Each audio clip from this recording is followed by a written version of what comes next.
Blue is the color. Enfin, doucement. Le temps de 90 minutes à la limite. C'est vrai que j'ai peut-être supporté Chelsea, mais ça n'a pas duré longtemps. C'était pour la bonne cause, surtout quand on voit que ça a quand même bien marché, vu que... Mais je peux vous dire que la nuit a été très bonne. Ah ouais, on a bien dormi, en sachant qu'on est premier du classement. Arsenal est premier. Merci à vous les Blues. Je me suis habillé en votre honneur en plus aujourd'hui, en blue. Et évidemment, merci à tous ceux qui étaient là hier, lors du live, lors des deux lives, lors de toute l'après-midi qu'on a passé ensemble. D'abord, sur le match de West Ham, Arsenal, et Chelsea, Liverpool. Quoique je dis merci, merci les Blues. Mais attention, parce que vous n'êtes pas passé loin. Alors c'est bien, vous mettez ce but avec Caicedo, magnifique lucarne. Ah ouais, le gardien, il l'a légèrement touché, mais... Lucarne, il a coûté cher, mais quand tu vois ce qu'il est capable de faire, tu comprends tout de suite. Ah ouais, il te met d'accord. Mais bon, Chelsea met ce but, et ensuite, Liverpool, bon, en vrai, ensuite quoi? Ensuite quoi, Liverpool? Rien. Première mi-temps, ils ont été vraiment en difficulté, c'est aberrant. C'est aberrant, frérot. C'est aberrant.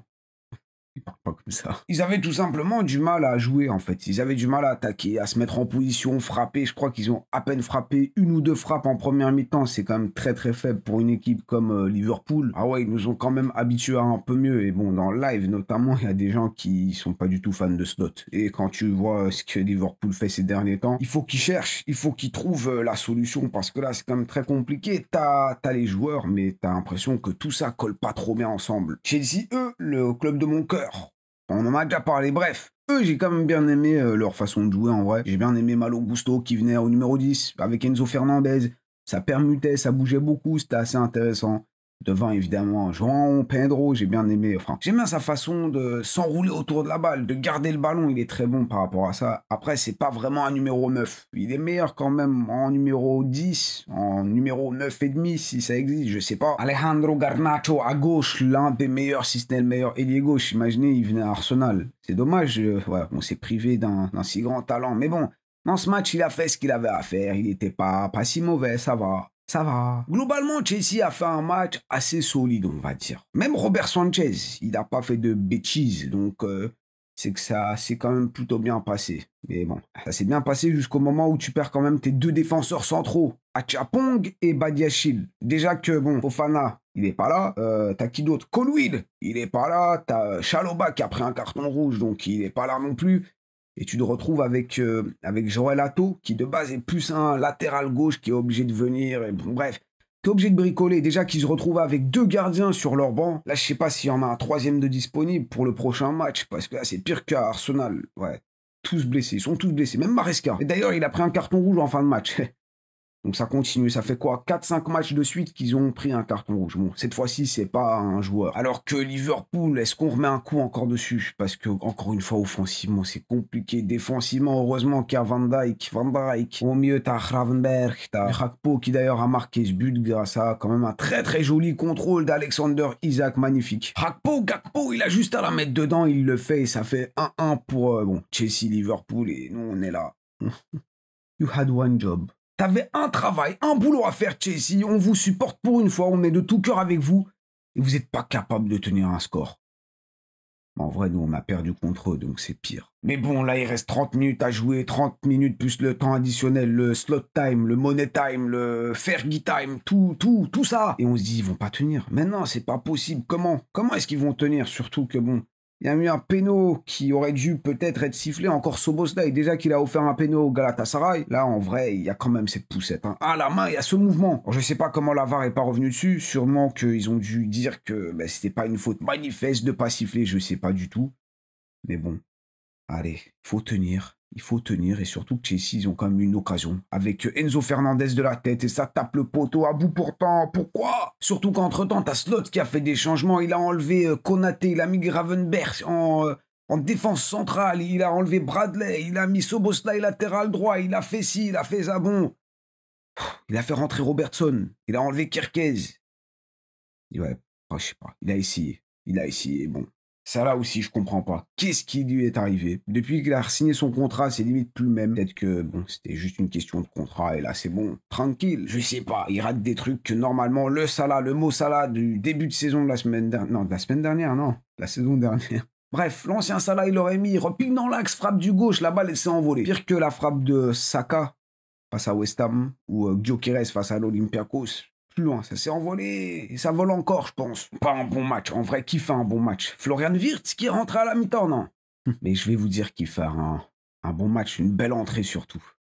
C'est Esteban. Mais Esteban, le GOAT, Estewao, qui est là sur ses cendres de Cucurella, second poteau. Et il est là, il met son but. Le Brésilien qui nous délivre tous. El Grande Esteban. El Grande Chelsea. Bon, calmons-nous, calmons-nous. C'est bien, vous avez fait ce qu'il fallait faire, on est content, merci. Parce que grâce à vous, je vous serre la main là. Et grâce à vous, on est premier. Après, il fallait quand même faire le taf face à West Ham, et justement, on y vient maintenant. Ce match où on gagne 2-0. Arsenal était obligé un peu plus tôt de remporter son match face à West Ham et espérer que Chelsea arrache. J'ai essayé de faire un mélange des deux, mais bon, fallait que Liverpool perde des points. Parce qu'au goal average, on avait une meilleure différence de buts. Bon, on a encaissé très peu et on a marqué quand même pas mal de buts. C'est bien, ça nous sauve. Dans tous les cas, s'il y avait match nul, a priori, on serait premier, mais là, quand même, défaite. Ce qui nous permet d'avoir un joli avantage de 1 point. On a 16 points, ils en ont 15. Mais en tout cas, on restera premier pendant au moins 2 semaines, vu que maintenant, il y aura la trêve internationale. Mais on est premier. Pas mal. C'est bien comme sensation. J'espère qu'on redescendra pas. Imaginez, on reste premier jusqu'à la fin. Ce serait bien. C'est vrai qu'en début de saison, on a été un peu critique, parce que notre jeu était pas très joli. Mais là, en tout cas, on fait le taf. Déjà qu'on n'a pas été inquiété dans ce match, et Stam, ils ont eu quoi comme occasion? En vrai, est-ce que David Raya a dû faire une intervention? Je crois que les seuls ballons qu'il a réellement pu toucher, c'était juste des passes entre les défenseurs. Et Raya, du coup, c'est grâce à ça qu'il a pu un peu gratter des ballons. Mais c'est tout. Défensivement, j'ai même pas envie de parler de nos joueurs, vu que c'est toujours les mêmes. Et en tout cas, il y a une de ces sérénités. Bon, il y a peut-être Calafiori. Il y a Calafiori, je vais juste dire un truc, c'est que ce mec, il est partout. C'est un latéral gauche, a priori, bon. Je veux dire, normalement, c'est un défenseur central. Là. En bref. Mais en tout cas, ça fait plusieurs matchs, j'ai l'impression que le mec, il est à gauche, il est à droite, il est en pointe, il est derrière, il est sur le banc, il est partout. Il est vraiment partout. Donc, j'ai vérifié sa hitmap. Et effectivement, regardez, il se balade. Notre défense, dans tous les cas, elle n'a pas du tout été inquiétée. Full crook de quoi? Vas-y, toi. Par contre, là où on peut parler, c'est notre milieu de terrain. Je sais pas ce qui s'est passé avec Mikel. Il a eu un switch dans sa tête. Je sais pas si c'est peut-être des critiques. Il a été peut-être touché ou alors juste il a ouvert les yeux. Il s'est dit, en vrai, c'est vrai. Merino, Rice, Zubimendi, c'est pas terrible. Peut-être qu'on va essayer autre chose. Et justement, on a commencé avec Odegaard, Eze et Rice en numéro 6, mais j'ai bien dit commencer. On n'a vraiment pas de chance. On était si proche du bonheur. Au bout de quoi, 10-15 minutes, un truc comme ça, t'as Odegaard qui se blesse. C'est pas l'épaule pour le coup, c'est le genou. Et c'est à la 30e minute, vous avez mal entendu, j'ai pas dit 10e. Après ce choc avec le joueur de West Ham, genou contre genou, aïe. Au début, on s'est dit, c'est juste un coup. Vous savez, quand vous tapez le genou contre la table ou je sais pas quoi, vous avez mal, vous serrez les dents, vous vous dites « Oh, c'est insupportable !» Donc on s'était dit qu'en vrai, ça va passer. Mais non, il a essayé, en tout cas. Mais il fallait se rendre à l'évidence qu'il ne pourra pas continuer. Lui, d'ailleurs, était vraiment dégoûté. C'est justement ça que je disais. Je sais pas si c'est parce que c'est une énième blessure. Je crois que c'est 3 matchs à domicile, 3 blessures, 3 sorties. C'est cette saison, c'est même pas dans sa carrière. Ou est-ce qu'il sent juste que c'est une grosse blessure? Bon, on verra bien. Au moment où j'enregistre, on n'a pas encore plus d'informations. Quoique Mikel, après le match, a quand même dit que Martin n'est pas très positif et qu'il a dû porter une attelle. Ah, les blessures au genou. Bon, globalement, les blessures, c'est pas terrible. Nous, ça nous connaît malheureusement, mais le genou, on sait que c'est quand même très fragile et que ça peut être de très mauvaises augures pour la suite de sa carrière. Surtout que bon, il revenait super bien. On a eu un Martin Odegaard face à Newcastle. Mais Gusta Shakira, même chose face à l'Olympiakos, on a eu un Martin qui faisait trop plaisir. Et encore dans ce match, il a quand même donné quelques petits ballons, comme celui pour Timber. Malheureusement, c'est arrêté par Areola. Pourquoi vous nous faites ça? Je sais pas qui décide de ça, qui a choisi Martin comme sa victime pour ce début de saison, mais laissez-le. Du coup, Martin Odegaard a cédé sa place et c'est Martin Zubimendi qui est resté. Le quota des Martin est respecté. Un Martin dehors et un Martin entrant. Bon, bref, on est repassé à un milieu de terrain où justement on retrouve un peu ce qu'on connaît. Zubimendi, Rice, et bon, dans ce cas-là, c'est Eze. Et je sais pas si c'est juste une impression ou pas, mais j'ai quand même eu justement cette impression que quand il y a eu ce changement, et je dis pas que c'est la faute d'Odegaard ou quoi, mais je sais pas, je nous ai trouvé un peu plus intéressants offensivement. Je sais pas. Est-ce que c'est parce que quand un Eze, Trossard, Calafiori, on va dire un peu plus sur ce côté gauche, est-ce que ça se chevauche pas un peu trop? Calafiori, qui on sait, on a tendance à un peu déborder. Et bon, de toute façon, comme j'ai dit, il joue partout, mais c'est un latéral qui aime bien déborder. T'as Trossard qui peut aller un peu extérieur, mais aussi à l'intérieur. Et du coup, Eze aussi, jouera un peu plus d'intérieur. Bon, bref, vous voyez, il y a beaucoup de personnes sur ce côté gauche. Peut-être que c'est à cause de ça que c'était moyen. Ou alors c'était très très bien et c'est moi qui abuse. Je sais pas. Mais bon, offensivement, voilà, justement, il y a Trossard, Gyökeres, Saka. Trossard, je sais pas. Je sais pas, il a signé un contrat, je pense, stipulant, tu vas jouer toutes les minutes. Trossard, lui, on l'a quand même augmenté récemment. On l'a pas prolongé, son contrat se termine dans pas longtemps, mais on l'a augmenté et peut-être que c'est juste pour justifier son augmentation. Il a été augmenté, faut justifier ça auprès de la direction.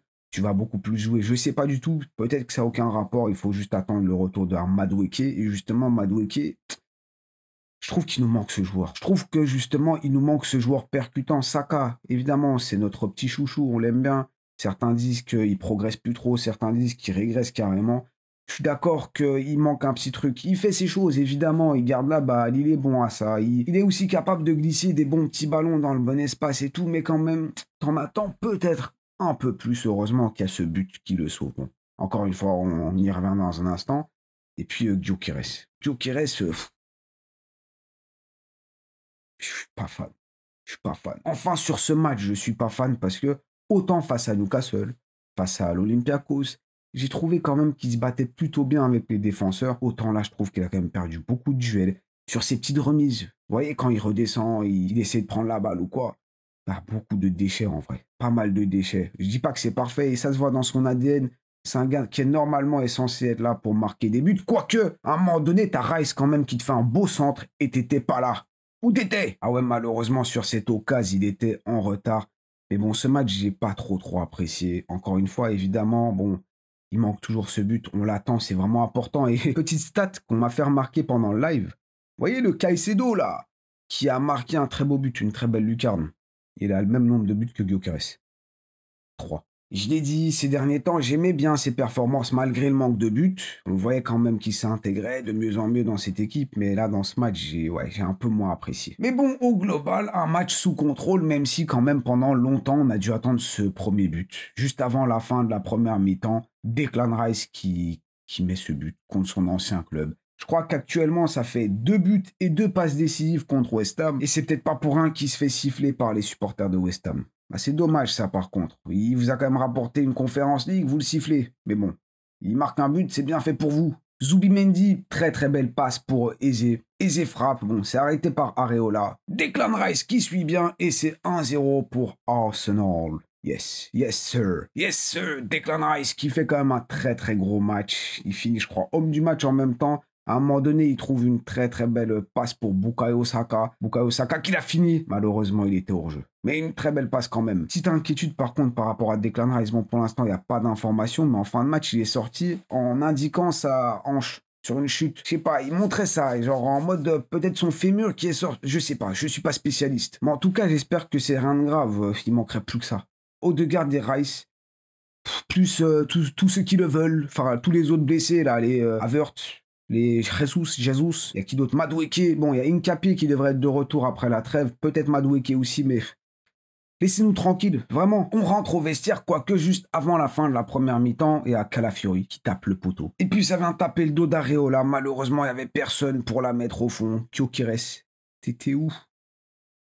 Je sais pas comment on dit ça en suédois, peut-être qu'il comprend pas. Défensivement, ce match, serein. Mais offensivement, je ne vous ai pas trouvé assez tranchant, assez percutant. Comme je dis, c'est pour ça peut-être qu'il nous manque ce Madueke, qu'on n'a pas malheureusement. Trossard, on sait que c'est pas forcément le joueur tranchant. T'as Martinelli qui est rentré un peu plus tard. T'as Nwaneri aussi qui fait une belle petite entrée. Mais quand même, il nous manquait ce petit truc, ces petites folies. Parce que Saka, c'est parfois assez mécanique aussi. Et en parlant de Saka, c'est bien lui qui met ce penalty. Très bon contre-pied sur cette faute qui, pour moi, en vrai, elle a commencé quand même aux abords de la surface. Enfin, Timber tombe dans la surface. Mais je pensais que ce penalty, il allait être annulé. Au final, non. Et bon, il y a un petit débat aussi qui a commencé. Pourquoi c'est pas Gyökeres qui frappe le penalty? Pourquoi c'est toi, Saka? Moi, perso, ça me dérange pas plus que ça, surtout que sur la célébration, t'as Gyökeres qui était là, tout sourire, et avait pas de problème a priori. À mon avis, ils se sont juste mis d'accord, une fois ce sera toi, une fois ce sera moi, enfin j'espère quand même. Surtout que Gyökeres, je crois, il a déjà tiré des penaltys alors que Saka était là. Peut-être que je me trompe ou pas, je sais plus. Donc moi, personnellement, ça me dérange pas, quoique c'est vrai que ça lui aurait fait du bien. Mais vous, peut-être que ça vous dérange. Dites-moi ça dans les commentaires, ça m'intéresse. Est-ce que vraiment c'est un si gros problème pour vous? Et après, il n'y a plus grand-chose à dire, hein. Victoire totalement logique, quoiqu'encore une fois, offensivement, moyen. Voilà, Eze, par exemple, je l'ai trouvé un peu invisible. Pas top. Ah ouais, c'est vrai, Eze. On n'en a pas parlé. Première mi-temps. L'hyper grosse, méga grosse, giga occasion qu'il a eue. Comment ça se fait qu'il l'a pas mis? Comment ça se fait qu'il a pas mis ce ballon au fond des filets dans cette position? Ah ouais, sûrement qu'il a été surpris, mais quand même lui après, il était dégoûté. Il se disait comment j'ai raté? Qu'est-ce qui se passe avec moi? Voilà, je vais pas dire que c'est son meilleur match, quoique il a quand même participé au but de Declan Rice. Bon, globalement, offensivement, on se cherche encore. Cette blessure de Martin Odegaard, pourquoi? Enfin, ça pouvait être si beau. Et d'ailleurs, même Mikel Arteta l'a dit. Quand on fait des associations, il faut trouver l'alchimie. Donc ça prend un peu de temps. Là, c'était en vrai la première fois qu'ils jouaient ensemble. Bon, on a eu un avant-goût face à Newcastle, là, en fin de match, où justement Martin Odegaard était rentré. Et on s'est retrouvé avec Odegaard, Eze et Rice dans le milieu. Et malheureusement, bon, dans ce match, ça aurait pu. Mais quelqu'un n'a pas voulu. Quelqu'un là au-dessus ne voulait pas de ça. Et c'est vraiment dommage parce que Mikel a dit après le match que justement, il faut de l'alchimie, comme j'ai dit, et que bon, ça prend un peu de temps pour que ça se mette en place, mais que ça a commencé à fleurir. Ça a commencé à donner des petites choses sympas jusqu'au moment où malheureusement, t'as Odegaard qui se pète. Donc avec ces belles paroles de Mikel Arteta, je me suis dit en vrai peut-être que c'est la direction vers laquelle on voudrait aller. C'est que partie remise. Ce sera pas possible pour cette fois. On espère que... Bon, rien de grave quand même pour Martin, pour Declan Rice. Pour l'instant, comme j'ai dit, j'ai pas trop d'informations, mais j'ai une information importante.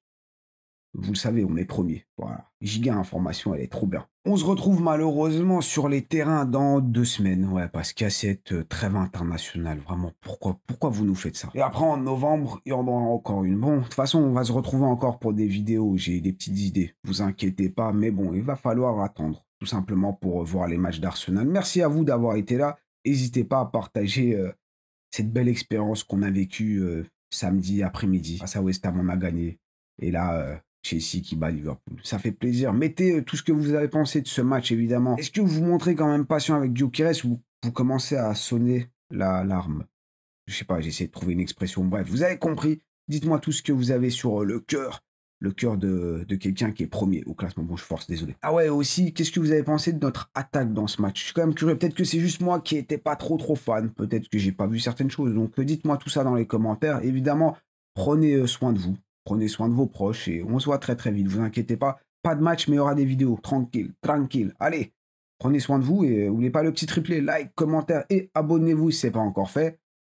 Et bon, à très vite. À très vite. Vraiment très vite.